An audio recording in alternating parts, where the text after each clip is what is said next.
Good morning! Today we're doing a leg day.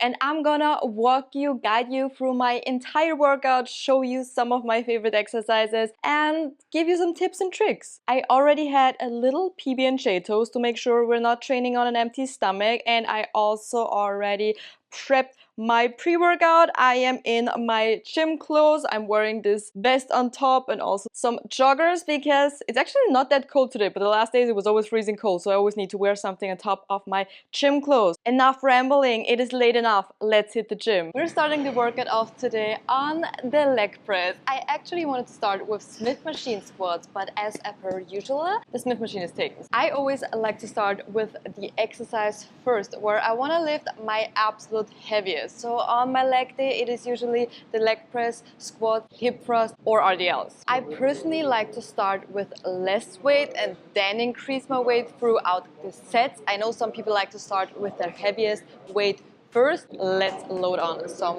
weight.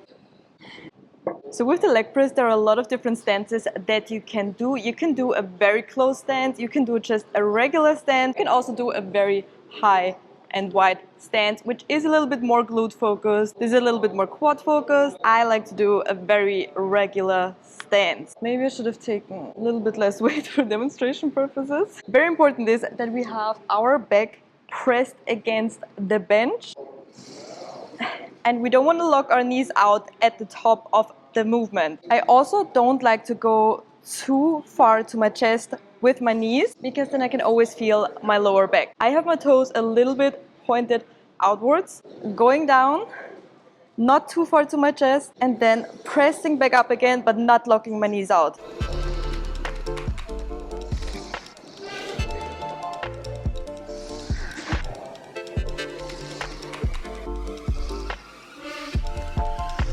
We're not gonna count the first set. This was today only a warm-up set. I'm gonna do the exact same weight, but now is my first working set, 8 reps, and then we're gonna increase the weight a little bit. I love going very heavy on the leg press, not only because it is the first exercise, but also because it's just a great exercise to go really heavy on, because you cannot really hurt yourself. There's no risk like when you're doing squats or something like that, or deadlift. Let's do this. 1, 2, 3. 1, 2,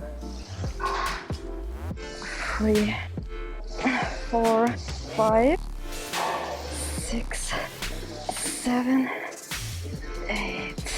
Heavy, but not heavy enough. So let's do a little bit more weight. Taking your 1 to 2 minutes rest in between the exercises. Usually on my leg day, I take 2 minutes, okay? 1 minute rest time is not enough for me if we're doing heavy exercises. Set number 2. Always remember to push your back into the bench. Hold on to something. I personally like to hold here instead of here because I'm just a little bit too small. Okay, 1, 2, 3. Oh my god. Oh my god, what did I do?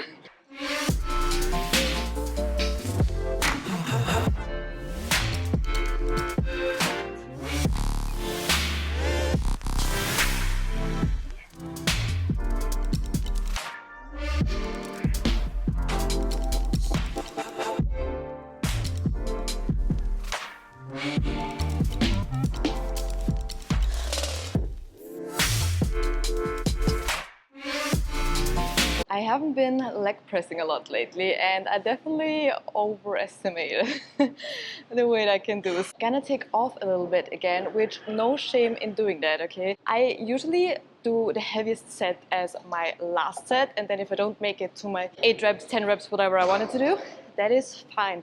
Today, we're only on the second set, but it's also fine. I'm gonna reduce the weight a little bit and we're gonna do another set with 8 reps. Also, with your knees, make sure to not cave them inwards. Make sure that they're going straight back to your chest. Pushing up, not locking out the knees. Straight back. Really make sure that I can feel also my glutes, not just my quads when I'm going down.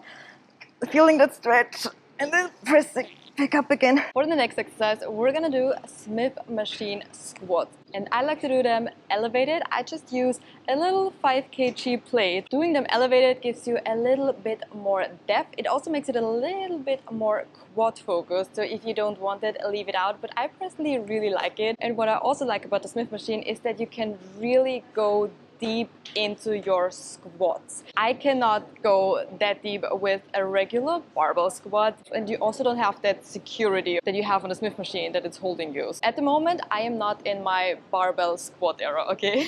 I used to do barbell squats religiously every single week, and I thought I have to do that. I was even doing 5 sets of barbell squats, okay? For my start, I always like to do a little test before putting on any weights, making sure that the plate is at the position where I want it to be. I'm making sure that the movement feels correct, that my form is correct, and then I put on some weight. So let's do a little test. So I am on the plate only with my heels. I don't have the bar here anywhere up on my neck because this is where it's gonna hurt. So you don't need a barbell pad, you just need to have the barbell a little bit below that. You can also do a lower stance and just see how it feels better for you. Then we want to really push back our elbows, core engaged, breathing in, going down into the squat as deep as you can. A squat should only be like 90 degrees, but since we're on the Smith machine, you can go a little bit deeper than that if it feels good for you and if you don't get any lower back pain. And then we're pushing up with our heels again.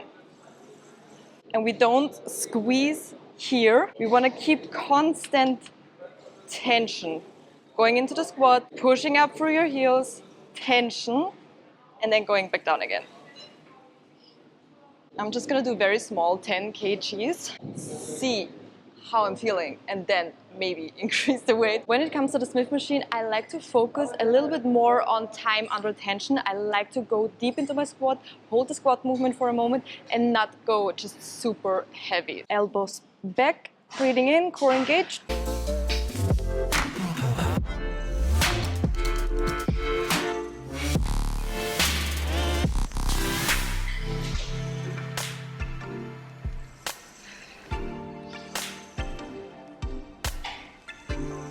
This was our first working set. This is not a warm-up set for me.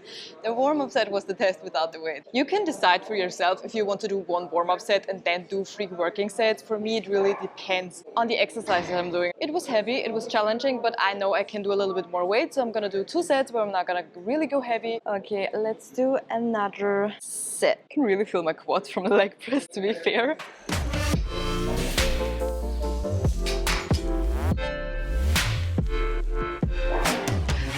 That last one was heavy. Great thing with the Smith machine is that you never need to be afraid that you cannot go up anymore. Whereas with the squats, I was always so scared of failing the last squat, not being able to go up again. For the last set, I'm gonna add an extra 5 kg on each side and really push myself. If I cannot make it to the 8 reps that we're supposed to be making, we're gonna do less than that, but I really wanna go a little bit heavier.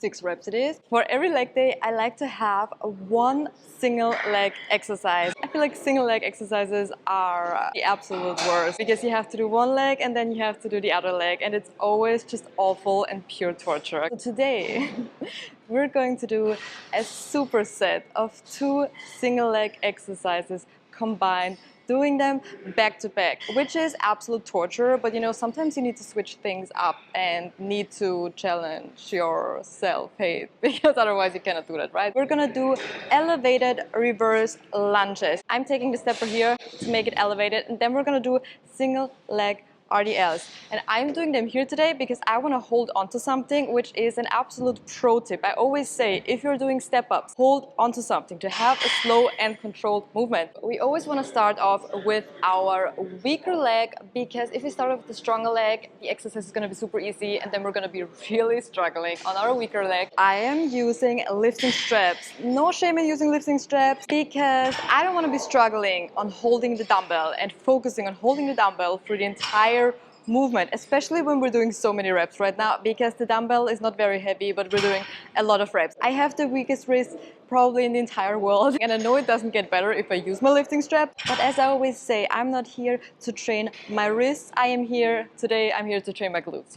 Going back into the reverse lunge until you can feel a stretch, pushing back up again, only pushing with the working leg, which in this case is my right leg. The other one is just for assistance. For the RDL, all we want to do, push back our hips until you can feel that stretch, and then pulling up with your heels.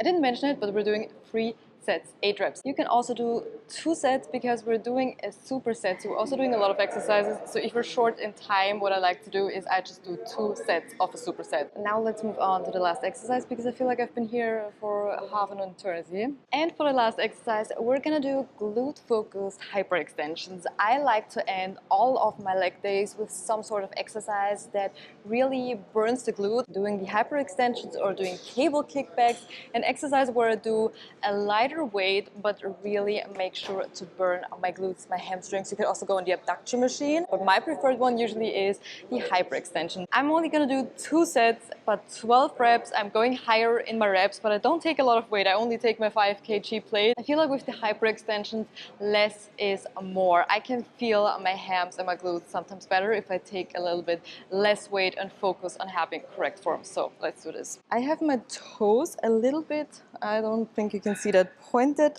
outwards. I really press my legs into the machine and pulling up through my glutes and my hamstrings until I can feel my glutes. I don't go too far up because then it's more like a lower back exercise.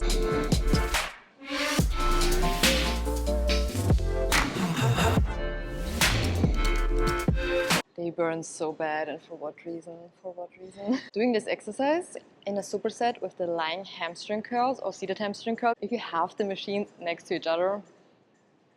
Second set, last set, let's finish off this leg day.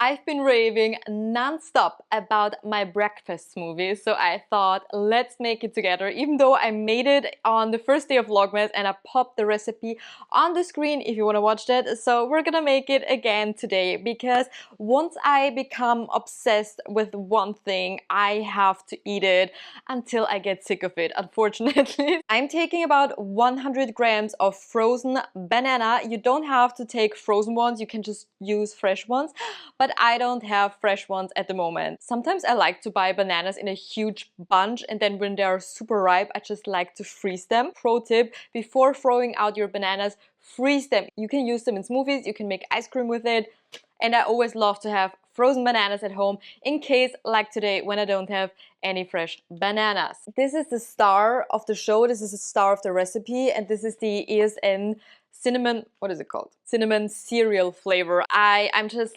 obsessed with it at this point, and this is probably my new favorite protein powder of all time. 1 scoop of protein powder. I love that they now have a scoop and this packaging, because I never wanted to order from them because I hate the outer packaging, and I was always like, why don't you give me a scoop? So then we're taking 60 grams of low-fat Greek yogurt. I just buy them in this huge bucket from Aldi, and they only have 2 or 10%, so I always use the 2%. I love the packaging. Okay, it's so easy. I can just scoop out how much I need.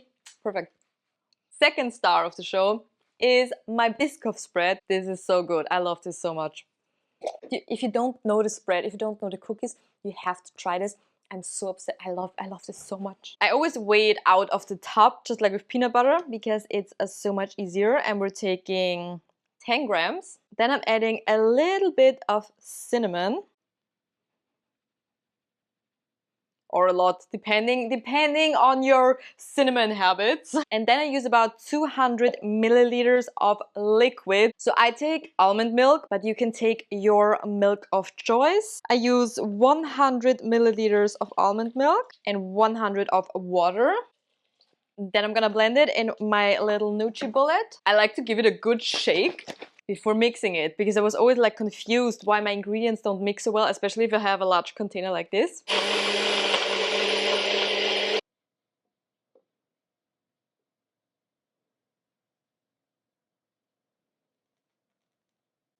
Oh my gosh, it smells so good and it looks amazing. I make this super liquidy. I know some people like their smoothies super thick and creamy, but this is more like a milkshake. So if you want it to be more creamy, either use less liquid or more ice. It tastes like a Christmas cookie. You have to try it. You just have to. I hope you enjoyed training legs with me today. Please subscribe if you want to see more fitness and food content, and give the video a like if you enjoyed it. And other than that, thank you so much for watching, and I hope to see you in my next video. Bye!